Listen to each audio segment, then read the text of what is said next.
They laughed at Earth's gentle training, until the human instructor broke a 5G combat arena with one throw. So there we were, 3 weeks before the semester started, sitting in the Academy's main auditorium for the annual pre-term briefing, 240 cadets from 37 different worlds, all eager to prove they're the toughest species in the galaxy. You know the type. Puffed up chest plates, aggressive posturing, that wonderful mix of youth and stupidity that makes teaching combat both entertaining and exhausting. The briefing was standard procedure, really.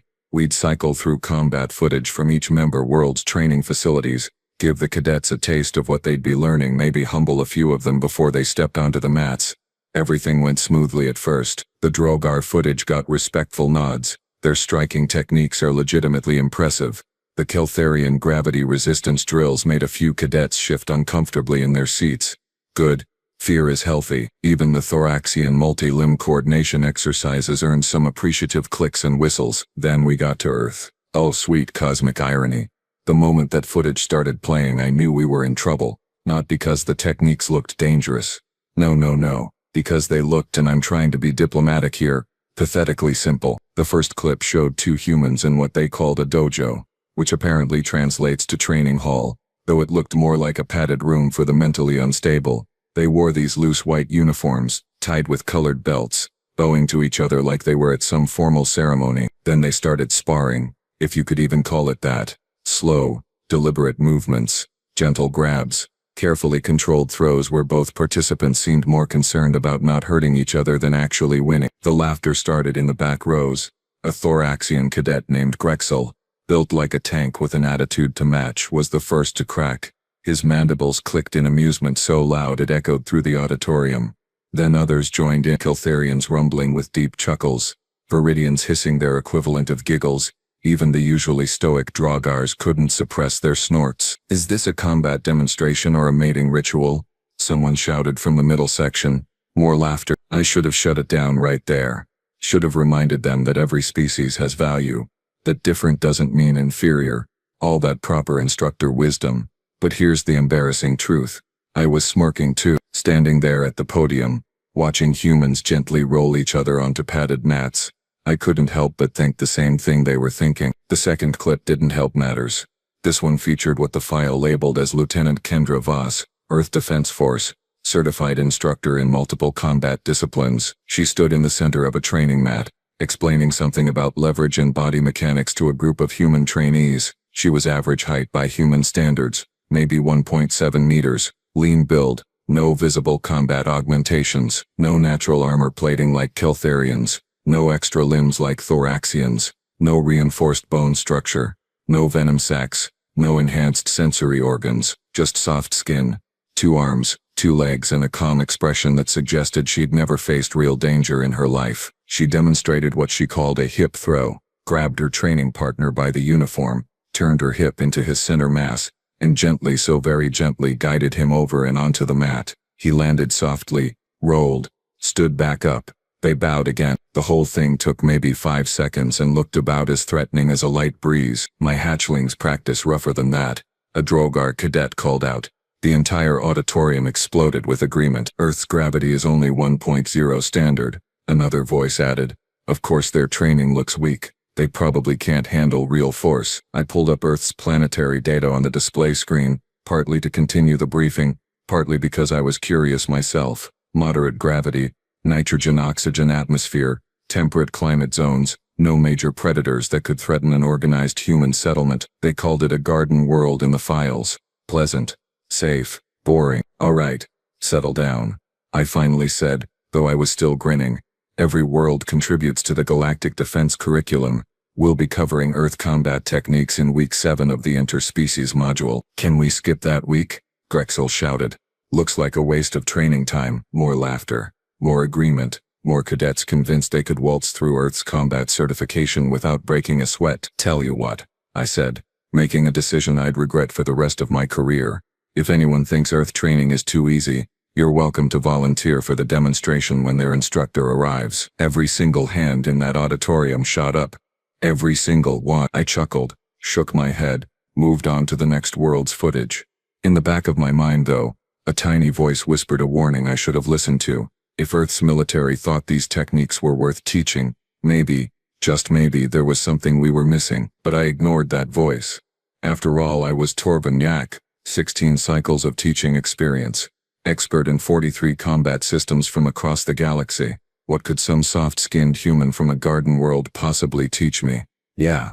Famous last thoughts, right? 3 weeks flew by faster than a quantum jump, and before I knew it, there I was standing at the entrance to Arena 7, waiting for our guest instructor from Earth. I'd prepared the standard welcome protocol, arranged for translator compatibility, even made sure the environmental controls were set to human comfortable parameters, 1.0 G, 22 degrees Celsius, standard atmosphere mix. Honestly felt like I was setting up a vacation resort rather than a combat training facility. The transport shuttle landed right on schedule, because apparently humans are punctual if nothing else, and out stepped Lieutenant Kendra Voss. In person she was even less impressive than the footage suggested, maybe 1.7 meters tall, probably 70 kilograms if you rounded up generously, wearing a simple gray uniform with minimal rank insignia. Her hair was pulled back in a tight bun, dark brown streaked with a few strands of silver that suggested she'd seen some years. Her skin was that pale tan color humans get from moderate sun exposure, no scarring, no visible augmentations, no combat tattoos or ritual markings. She carried a single duffel bag over one shoulder like she was heading to a weekend retreat, not a military academy filled with the galaxy's most aggressive species. When she spotted me, she smiled, this easy, relaxed expression that made her eyes crinkle at the corners, and walked over with the casual confidence of someone completely unaware they were entering a facility where cadets regularly hospitalized each other during sparring matches. Instructor Yak, she said, extending her hand in that bizarre human greeting ritual. I took it, careful not to crush her fragile bones, and she shook firmly. Not aggressive, just present. Kendra Voss, thanks for having me. Welcome to the Galactic Defense Academy, I replied, keeping my tone professional. Your quarters are prepared and we've scheduled your first session for tomorrow morning. 0900 hours, Arena 3. Sounds perfect. She adjusted the bag on her shoulder. I saw the cadet roster. Looks like a good mix of species. Should be educational. Educational. She said it like she was planning a field trip to a museum, not stepping into a combat arena with 200 cadets who'd spent 3 weeks convinced they could mop the floor with her. I almost felt bad for her. Almost. The next morning came with the usual pre-training chaos. Cadets filing into Arena 3, chattering in a dozen languages, placing informal bets on who'd get chosen for the demonstration, who'd score the first takedown, how long before the human instructor tapped out. Grexel was holding court in the center of a group of Thoraxians, his forearms gesturing dramatically as he explained, in excruciating detail, exactly how he planned to gently demonstrate the superiority of multi-limb grappling. I called the room to attention as Kendra entered. She'd changed into loose black pants and a fitted gray shirt, both made from some synthetic material that looked comfortable and completely unsuitable for combat. No padding, no reinforcement, nothing. She walked to the center of the arena mat, unhurried, observing the cadets with calm interest. Good morning, she said, her voice carrying easily despite not being particularly loud. I'm Lieutenant Kendra Voss. I'll be your guest instructor for Earth combat methodologies. Before we start, I want to be clear about something. What you're going to learn isn't flashy, it isn't complicated, and it probably won't look impressive, but it works. It's been working for humans for thousands of years across hundreds of conflicts, against opponents who were bigger, stronger, and better armed than we were. A few skeptical clicks and hisses rippled through the crowd. Kendra's expression didn't change. Now then, she continued, clasping her hands behind her back, I need a volunteer for a basic defense drill. Who wants to help demonstrate? I've never seen so many hands shoot up so fast in my entire teaching career. Thoraxians, Keltharians, Draugars, Viridians, even a few normally shy species practically leaping out of their seats for the chance. It was like watching carnivores spot injured prey. Kendra's eyes scanned the crowd, and I swear I saw something flicker in her expression, just for a microsecond. Not fear, not nervousness. Something else, something calculating. Then that easy smile returned, the one that seemed friendly and warm but somehow never quite reached her eyes properly. How about you? She pointed directly at Grexel, who'd been waving all four arms like he was trying to signal a distant spacecraft. You look enthusiastic. Grexel practically vaulted over 3 rows of cadets to reach the mat. He was massive up close, easily 2.3 meters tall, exoskeleton gleaming under the arena lights, mandibles clicking with excitement, his forearms flexed in sequence, showing off muscle groups that could probably bend steel plating. Next to him, Kendra looked like a child's toy, fragile and breakable. "Thank you for volunteering," she said politely. "What's your name?" "Grexel, ma'am.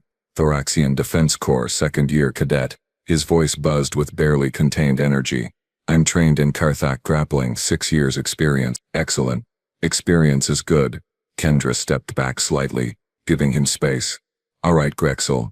Here's what I want you to do. Grab my shoulders with 2 of your arms. Standard restraint position. Use whatever force feels natural to you. Don't hold back on my account. Can you do that?" Grexel's mandibles spread wide in what passed for a thoraxian grin.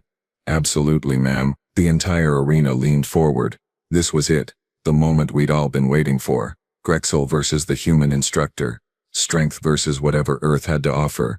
4 arms versus 2. I noticed something then that I didn't understand until much later. Kendra's smile had changed. Still present, still polite, but her eyes had gone flat, distant, professional.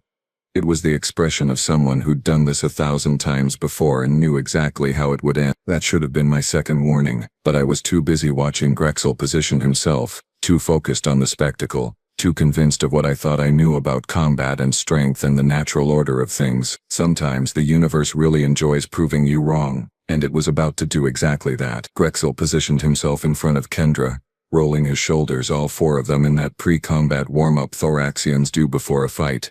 He was taking this seriously.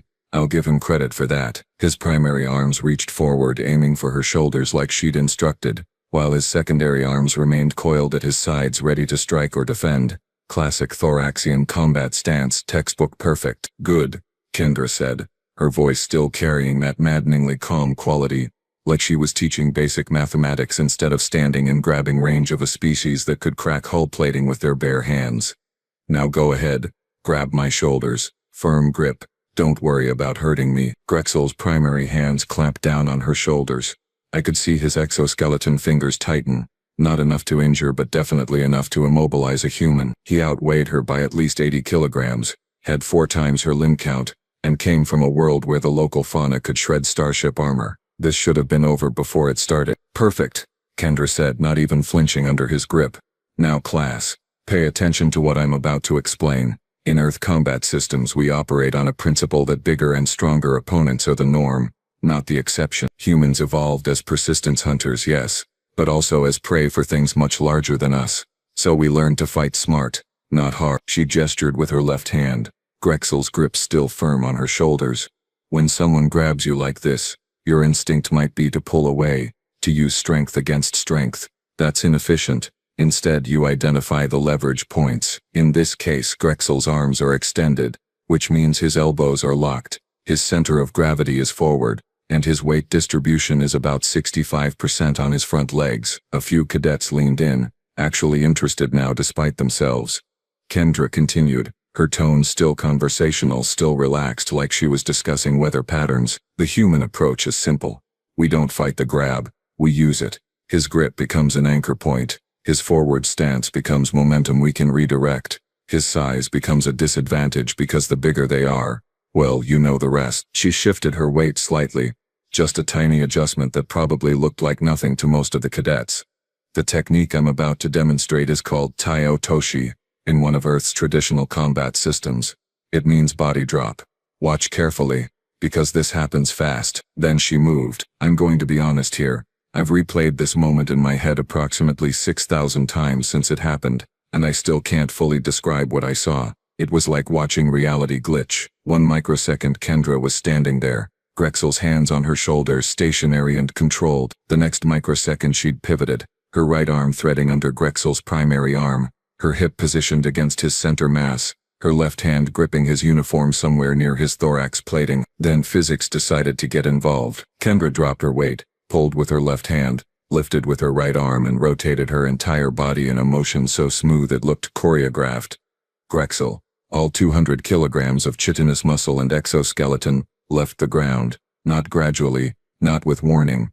Instantly, he went from vertical to airborne in the space between heartbeats. His secondary arms flailed, trying to catch something, anything. His mandibles spread wide in shock. His eyes, all 6 of them, registered an expression I'd never seen on a thoraxian before. Pure confusion mixed with the sudden realization that gravity had betrayed him. He rotated horizontal, his back now parallel to the arena floor, suspended in midair for a fraction of a second that felt like an eternity. The entire arena held its collective breath. You could have heard a molecule drop. Then he hit the mat. The impact sounded like a cargo container falling off a loading dock. The reinforced training surface, rated for species up to 3 times human mass, compressed visibly under the force. Grexel's exoskeleton made a concerning cracking sound that probably wasn't structural but definitely wasn't pleasant. The air rushed out of his breathing spiracles with a wheeze that echoed through the suddenly silent arena. For maybe 5 full seconds nobody moved. Nobody spoke. We all just stared at Grexel, flat on his back, all 4 arms spread out like he was making snow angels, his mandibles opening and closing soundlessly as he tried to remember how breathing worked. Kendra stood over him, not even winded, her expression shifting from professional to concerned. "You okay?" she asked, offering her hand. Grexel's eyes focused on her slowly, like his brain was still processing what had just happened to his body. His mandibles clicked weakly. Once, twice. Then he reached up with one primary arm and took her hand. She pulled, and somehow, despite the size difference, despite the weight difference, she helped haul him to his feet. "That," Grexel said, his voice buzzing with a tremor I'd never heard from him before, "was not gentle." "No," Kendra agreed simply. "It wasn't. That's the point. Earth combat isn't gentle, it's efficient. We make it look gentle during training because we prefer our students conscious and uninjured. But the techniques themselves, they're designed to end fights fast." She turned to address the rest of the arena, which was still processing what they'd witnessed. "Anyone can learn this. It's not about strength. It's about understanding leverage, timing and body mechanics. Your species, your size, your gravity world, none of that matters once you understand the principles." Grexel stumbled back to his seat, his secondary arms supporting his primary arms, his entire posture radiating the physical memory of suddenly discovering what it felt like to fly without wings. The cadets around him shifted away slightly, like whatever had just happened to him might be contagious. Kendra clasped her hands behind her back again, scanning the crowd with those calm, flat eyes. "So," she said pleasantly, "who wants to volunteer next?" Not a single hand went up. The arena remained absolutely silent except for the environmental systems humming in the background and Grexel's spiracles still wheezing slightly as he recovered his dignity. Kendra's smile widened just a fraction. "No one? Come on, we've got 2 more hours of class time. Surely someone else wants to learn about basic defense drills." I saw her eyes land on a few particularly confident-looking cadets, saw them suddenly become very interested in their data pads, the floor, the ceiling, anywhere except meeting her gaze. Finally, from the back of the arena, a deep rumbling voice spoke up. "I'll volunteer." Everyone turned. Standing up from the last row was Vrix, a 3rd-year Caltharian cadet built like a mobile fortress. She came from a 2.3G world, had bones like Durasteel, and held the academy record for most consecutive sparring victories. Kendra's expression didn't change, but something in her posture shifted. A subtle straightening, a slight widening of her stance. "Excellent," she said. "Come on down." As Vrix made her way to the mat, each footstep making the arena floor vibrate slightly, I finally found my voice. "Lieutenant Voss," I called out, "perhaps we should start with something less intensive." She glanced at me, and for just a moment I saw something flicker in her eyes. Amusement maybe, or pity. "Instructor Jack," she replied politely. "This is the less intensive option." "Yeah." That's when I knew we were all in serious trouble. Vrix descended from the upper seating with the kind of measured, deliberate movement that predators use when they've spotted prey but aren't worried about it escaping. Each step made the arena's structural supports groan slightly. She was 2.1 meters of solid muscle and bone density, her skin that characteristic gray-blue color Caltharians get from living under a red giant star. Her shoulders were broader than most species' entire torsos, and her hands, Emperor help us, her hands looked like they could crush concrete blocks for entertainment. The nervous energy in the arena had shifted. Cadets were still wary after watching Grexel get introduced to the concept of human-assisted flight, but now they were leaning forward, interested. Vrix wasn't some overconfident 2nd year who'd spent more time bragging than training. She was the real deal. 17 consecutive sparring victories. Certified in 4 combat disciplines, reflexes honed by growing up in 2.3 times standard gravity where everything, including falling down, could kill you. Kendra watched Vrix approach with that same calm expression, but I noticed her weight shift slightly, settling lower, more centered. Professional recognizing professional maybe. "Cadet Vrix, Kendra said as the Keltharian stepped onto the mat. What would you like to work on today? Vrix rolled her massive shoulders, the motion creating small popping sounds as joints settled. With respect, Lieutenant, I didn't come down here for a demonstration. I want full contact sparring. Real combat, not training. A collective intake of breath rippled through the watching cadets. Full contact sparring meant no pulled punches, no gentle redirects, no safety protocols beyond the medical drone standing by. It meant someone was probably leaving on a stretcher. Kendra tilted her head slightly, studying Vrix with renewed interest.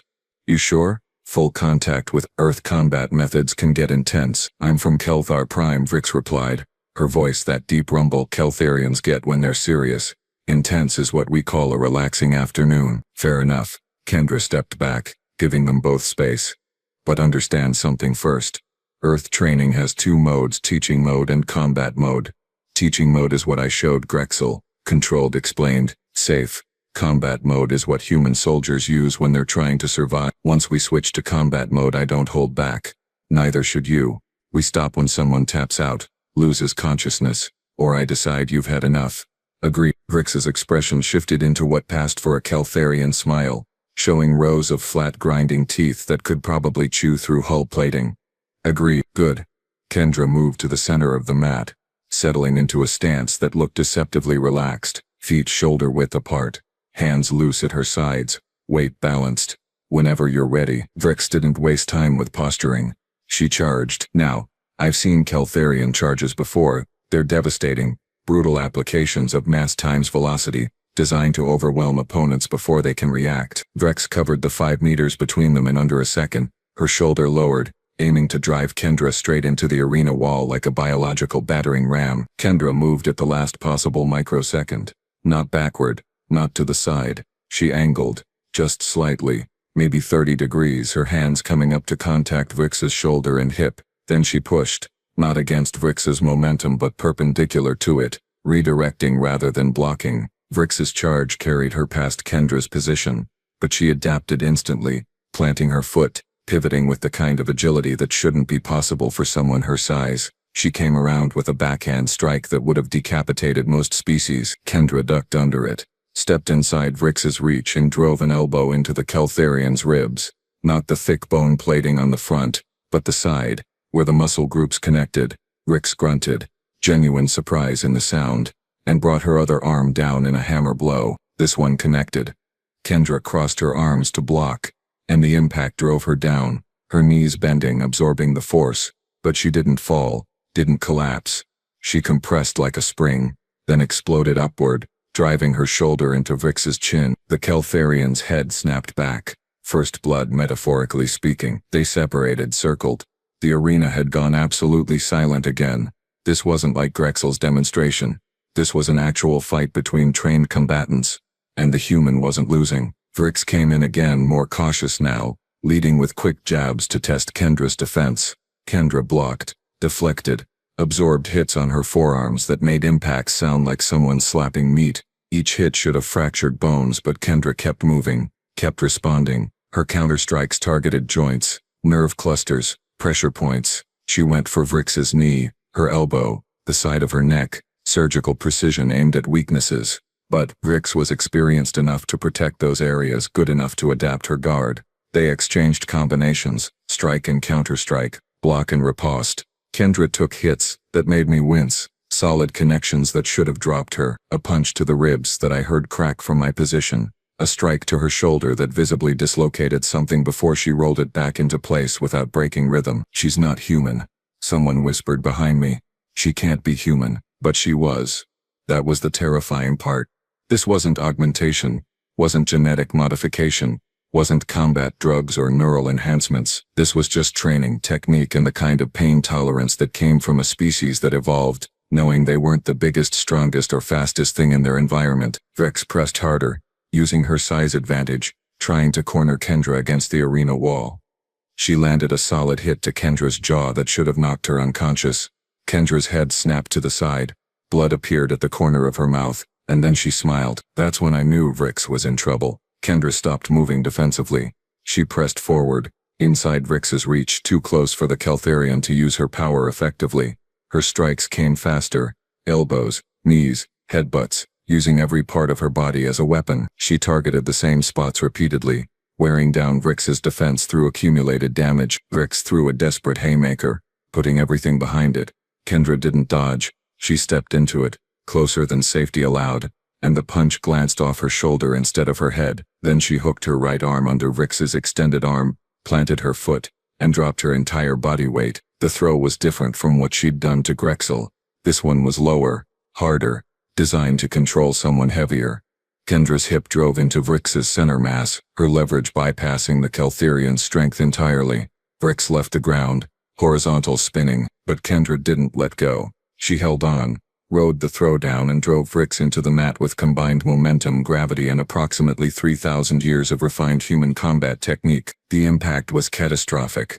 Vrix hit the reinforced surface hard enough that she bounced slightly before settling. Then her momentum carried her sliding, her body mass and velocity scraping across the arena floor. The reinforced material, rated for high-gravity species, designed to withstand punishment, began to gouge. Not scratch. Gouge. Deep furrows appeared in the surface as Vrix's body carved trenches through material that was supposed to be nearly indestructible. She slid 4 meters before friction finally stopped her. The arena held its breath for the second time that day. Vrix lay there, motionless for perhaps 3 seconds. Then she moved, slowly, pushing herself up to her hands and knees. Her breathing was labored, her skin showing the deep purple color Keltherians get when they're in pain. She looked up at Kendra, who stood at the impact point, breathing hard but still upright, still ready. "I yield," Vrix said quietly. Kendra nodded, moved to help her up. The medical drones swarmed, scanning for injuries. Vrix waved them off, pride still intact even if her body wasn't. "That last move," Vrix said, her voice rough. "What do you call it?" "Uchimata with ground commitment," Kendra replied. "Inner thigh throw, modified for opponents with lower center of gravity. It's one of the basics." "Basics," Vrix repeated, shaking her head slowly. "Right, basics." She limped off the mat, leaving behind those gouges in the arena floor like scars. Permanent reminders of what happened when you underestimated human combat training. Kendra turned back to the crowd, wiped the blood from her mouth with the back of her hand. "Anyone else?" This time, nobody laughed. The silence stretched for maybe 30 seconds before movement in the front row caught my attention. Kale stood up, slow and deliberate, his scales catching the arena lights in that iridescent way Drogar physiology does when their combat hormones activate. 3 years undefeated, 17 certified combat systems. The Academy champion, the cadet every instructor pointed to as an example of what peak performance looked like. He was taller than Kendra by half a meter, built with that lean, flexible strength Drogars developed from their arboreal ancestry. His limbs were longer, his reach ridiculous, and his reaction time clocked at 0.04 seconds, faster than most species' nervous systems could even process a threat. He'd won 43 consecutive matches, most of them ending in under a minute. Kale walked to the mat without the bravado Grexel had shown or the aggressive confidence Vrix had demonstrated. He moved with quiet competence, the kind that came from knowing exactly how dangerous you were and not needing to prove it to anyone. "Lieutenant Voss," he said, his voice that smooth baritone Drogars got when they were being formal. "Permission to spar." Kendra studied him for a moment and I saw something pass between them. Recognition. Maybe. The kind of understanding that happened when 2 actual fighters acknowledged each other. "Permission granted. What's your name, cadet?" "Kale Threnix, ma'am. 4th year combat specialization. You're the Academy champion." Not a question, a statement. "Yes, ma'am." "Then, let's make this interesting."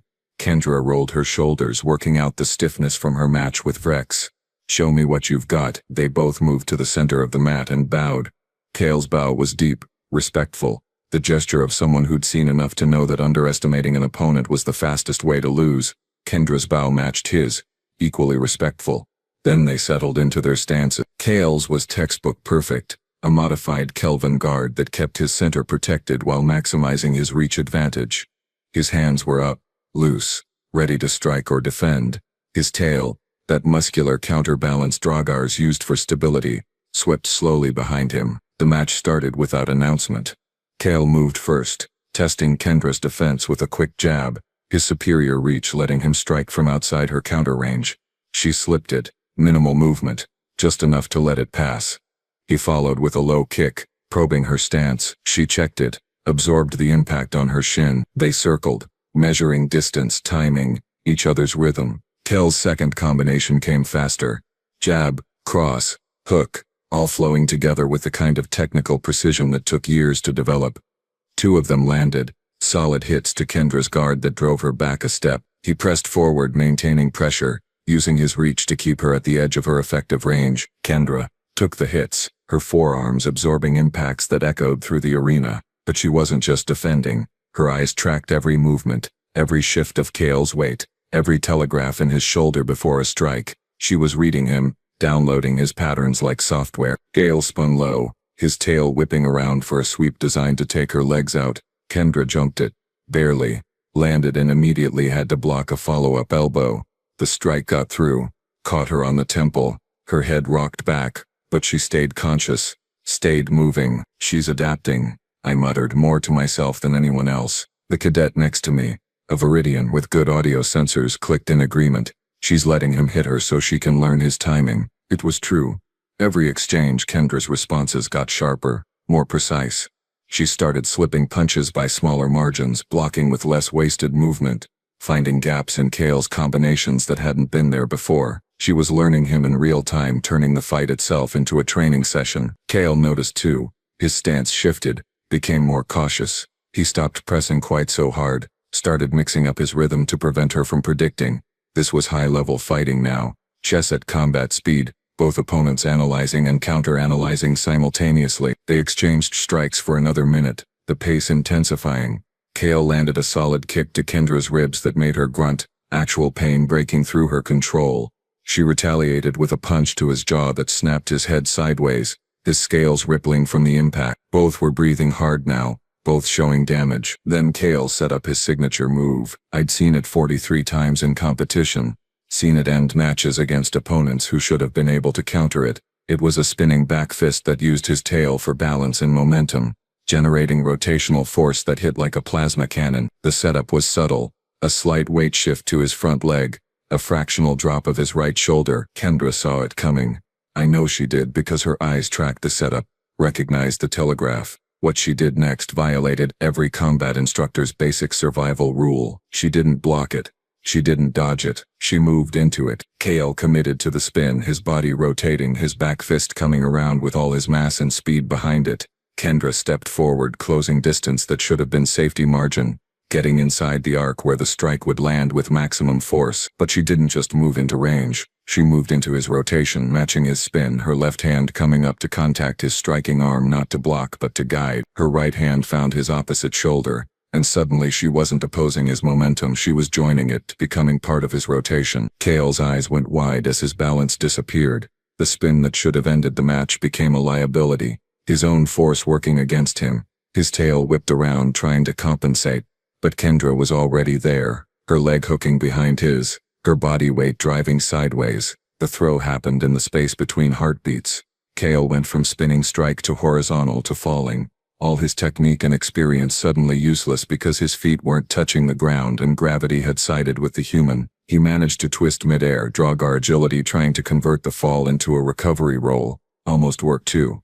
He hit the mat in a controlled position, started to push back up. Then Kendra landed on him. Not a jump, not a strike. She'd maintained contact through the entire throw, followed him down, and the moment he touched the mat she was there, her knee driving into his spine, her hands controlling his arms, her weight pinning him in a position where his strength and reach meant absolutely nothing. Kale struggled for maybe 2 seconds before he realized the position was unbreakable.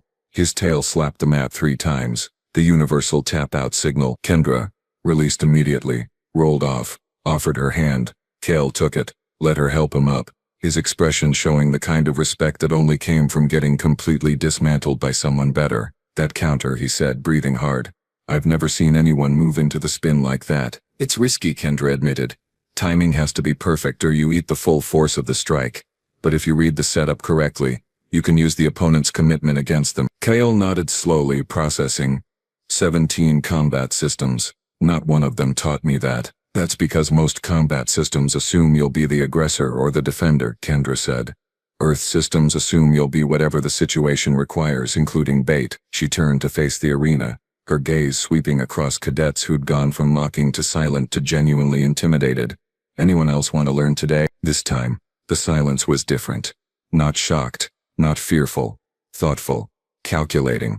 The kind of quiet that happened when people realized they'd been completely wrong about something important and were busy recalibrating their entire worldview. From the back row, a small voice called out, "Lieutenant, can you teach us that counter move?" Kendra smiled, and for the first time that day it reached her eyes properly. "That's what I'm here for, Cadet. That's exactly what I'm here for." But Kendra wasn't done yet. She raised her hand, stopping the eager cadet mid-question.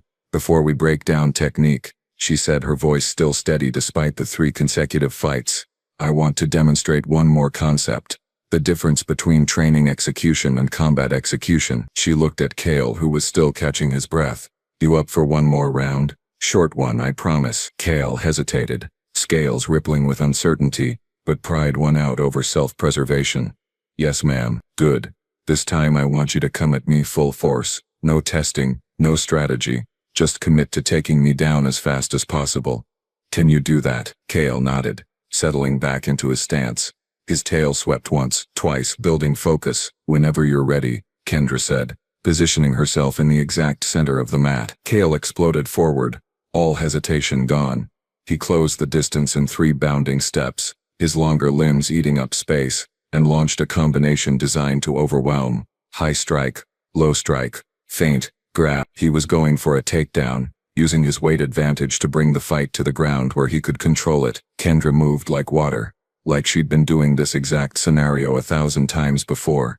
She slipped the high strike, jammed the low strike with her knee, ignored the feint completely, and when Kyle committed to the grab she was already turning, her right arm hooked under his, her left hand gripped his uniform at the chest, and her hip positioned against his center mass. "This," she said, her voice cutting through the motion, "is Soyo Nage." She lifted.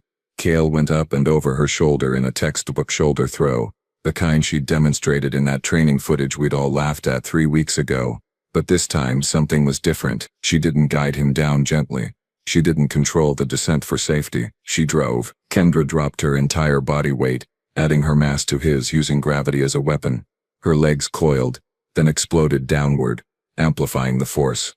Every muscle group fired in sequence, channeling energy from her core through her shoulders into Kale's body. 3,000 years of human combat evolution, refined through countless wars against countless enemies, focused into a single point of impact. Kyle hit the arena floor like a meteor strike. The sound was wrong. Not the usual thud of body hitting mat, but something deeper, sharper, structural. The kind of sound that makes engineers wake up in cold sweats. The impact point spiderweb.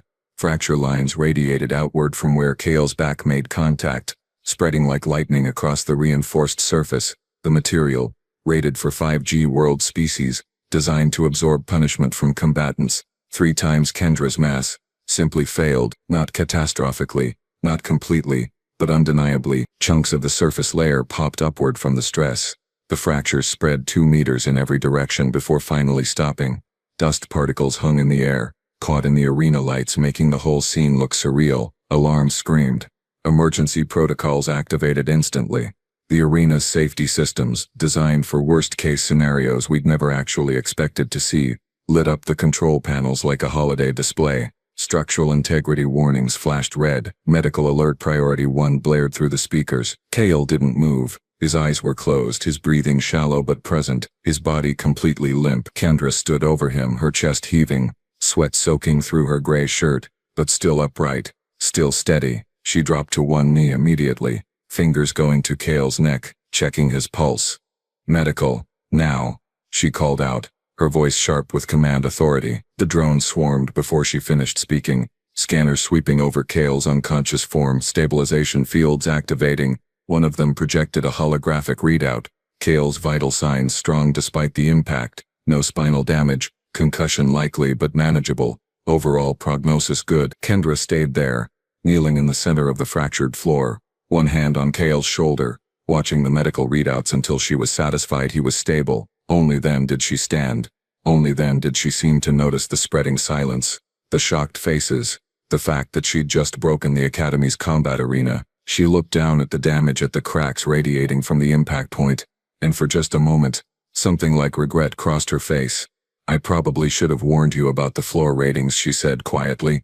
Earth training facilities use reinforced concrete rated for 10G impacts. We've had a few thousand years to learn what happens when you don't over-engineer for human combat applications. The medical drones began lifting Kyle onto a floating stretcher, their movements efficient and practiced.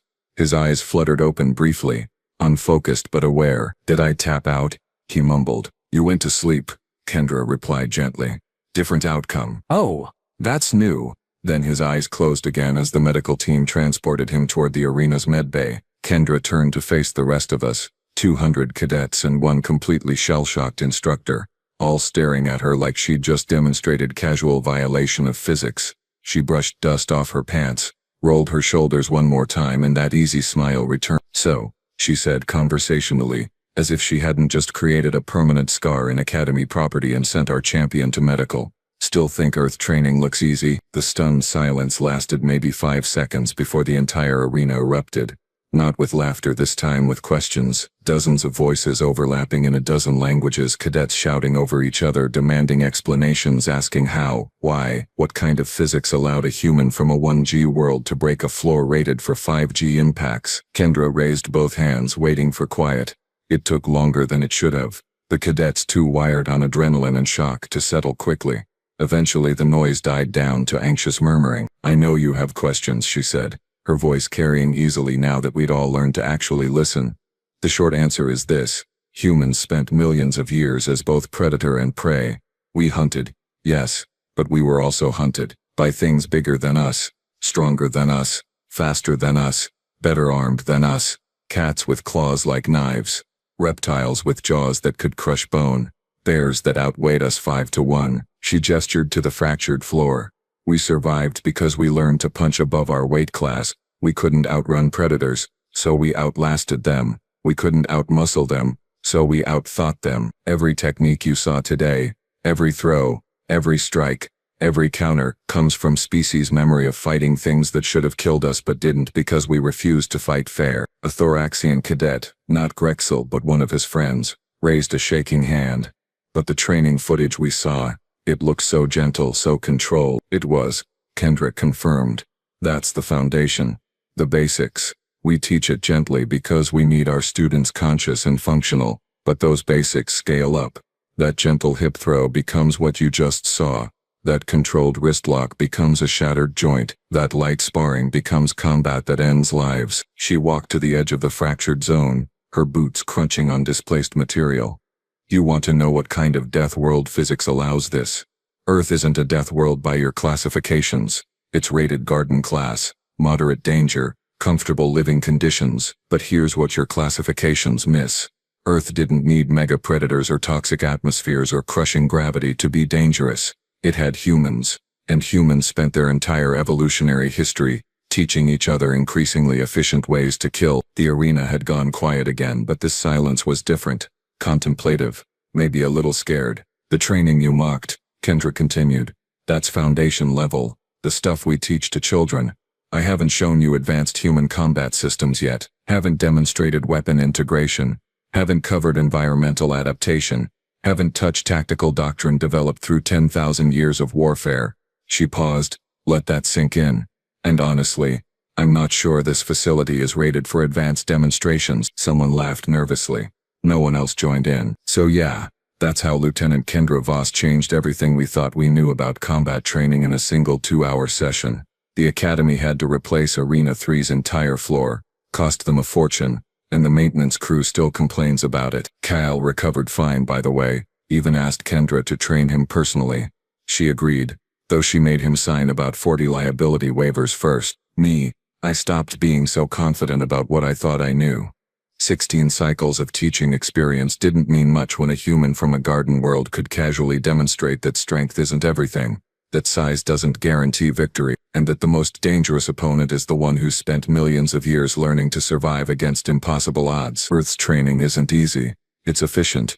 Humans aren't weak, they're optimized, and now, 3 cycles later, every major military academy in the galaxy has quietly updated their combat curricula to include human methodology. Because here's the thing nobody wants to say out loud. If humans consider floor-breaking throws basic training, absolutely nobody wants to discover what they consider advanced. I certainly don't.